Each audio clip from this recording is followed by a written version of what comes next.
بسم اللہ الرحمن الرحیم۔ السلام علیکم۔ کیا آپ نے کبھی سوچا ہے کہ زندگی میں جب ایک کے بعد ایک مشکل آتی ہے، جب دعائیں رک جاتی ہیں، جب ہر طرف اندھیرا محسوس ہوتا ہے، تو کیا یہ سب اللہ کی طرف سے سزا ہے یا یہ وہ وقت ہے جب اللہ آپ کے سب سے قریب ہوتا ہے؟ آج کی ویڈیو میں ہم ایک نہایت اہم اور نازک سوال پر بات کریں گے۔ کیا آزمائش اللہ کی سزا ہے اور اللہ کن لوگوں کو آزماتا ہے؟ یہ ویڈیو ان سب کے لیے ہے جو کسی دکھ، کسی غم، کسی الجھن، کسی درد سے گزر رہے ہیں۔ تو آئیے دل کے کانوں سے سنیے اور روح کو ایک لمحے کے لیے خاموش کر کے سمجھنے کی کوشش کیجیے۔ اسد وائس 1M کی ویڈیوز میں ایک اور بار خوش آمدید۔ سب سے پہلے ہمیں یہ بات سمجھنی ہوگی کہ آزمائش اور سزا میں فرق ہوتا ہے۔ سزا گناہ کے بدلے میں دی جاتی ہے، جبکہ آزمائش کسی کے ایمان، صبر اور اخلاص کو پرکھنے کے لیے آتی ہے۔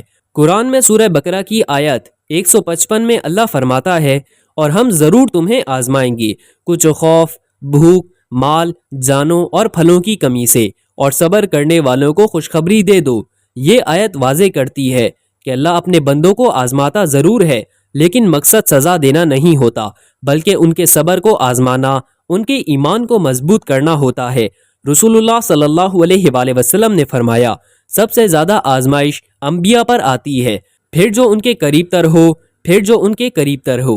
سوچئے، جنہیں اللہ نے منتخب فرمایا انہیں سب سے زیادہ آزمائشیں دیں، تو کیا یہ سزا تھی؟ نہیں، یہ محبت کی علامت تھی۔ اللہ ہر انسان کو کسی نہ کسی انداز میں آزماتا ہے، لیکن کچھ لوگ ایسے ہوتے ہیں جنہیں اللہ خاص آزمائشوں میں مبتلا کرتا ہے۔ یہ آزمائشیں 3 نشانیاں رکھتی ہیں۔ اگر یہ آپ کی زندگی میں ہیں تو سمجھ لیجئے کہ یہ اللہ کا قرب ہے، سزا نہیں۔ نشانی نمبر 1، دل کی بے چینی لیکن گناہوں سے دوری۔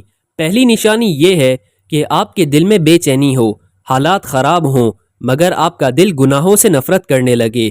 یہ وہ لوگ ہوتے ہیں جو کسی غم سے گزر رہے ہوتے ہیں، مگر اسی غم میں وہ اللہ کے اور قریب ہو جاتے ہیں۔ جب انسان کو دنیا کی مصیبت چھوتی ہے تو اگر وہ اللہ کی طرف پلٹتا ہے تو یہ آزمائش ہے، نہ کہ سزا۔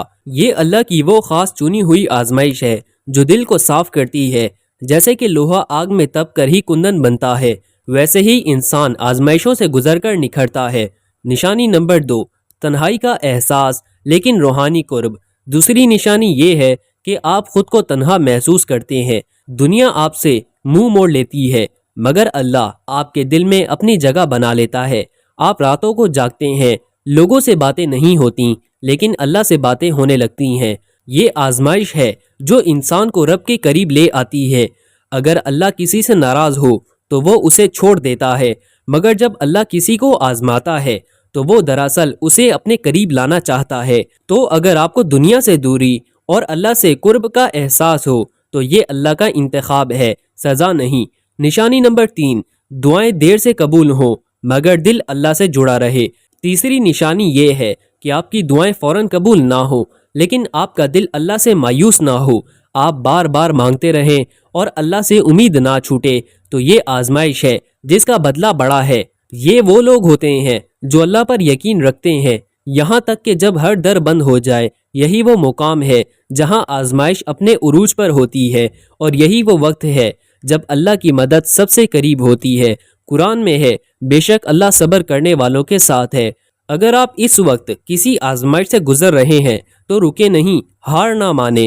اللہ آپ کو توڑ نہیں رہا، وہ آپ کو بنا رہا ہے۔ آزمائش سزا نہیں ہے، یہ اللہ کی طرف سے دعوت ہے، دعوت اس کے قریب آنے کی، اپنی اصل پہچان کو پانے کی۔ یاد رکھیں، سب سے خوبصورت پھول بھی مٹی، دھوپ اور پانی کی امتراج سے نکلتا ہے۔ اسی طرح سب سے خوبصورت انسان بھی صبر، دعا اور اللہ پر یقین کے ساتھ نکھرتا ہے۔ تو اگلی بار جب کوئی مشکل آئے، دل گھبرائے، تو خود سے کہیے، یہ سزا نہیں، یہ میرے رب کا مجھ سے ایک خاص تعلق ہے۔ اگر آپ کو یہ ویڈیو پسند آئے تو اسے ضرور شیئر کریں تاکہ اور بھی دلوں کو سکون ملے۔ چینل کو سبسکرائب کریں اور کمنٹس میں بتائیں کہ آپ ابھی کس آزمائش سے گزر رہے ہیں۔ اللہ حافظ۔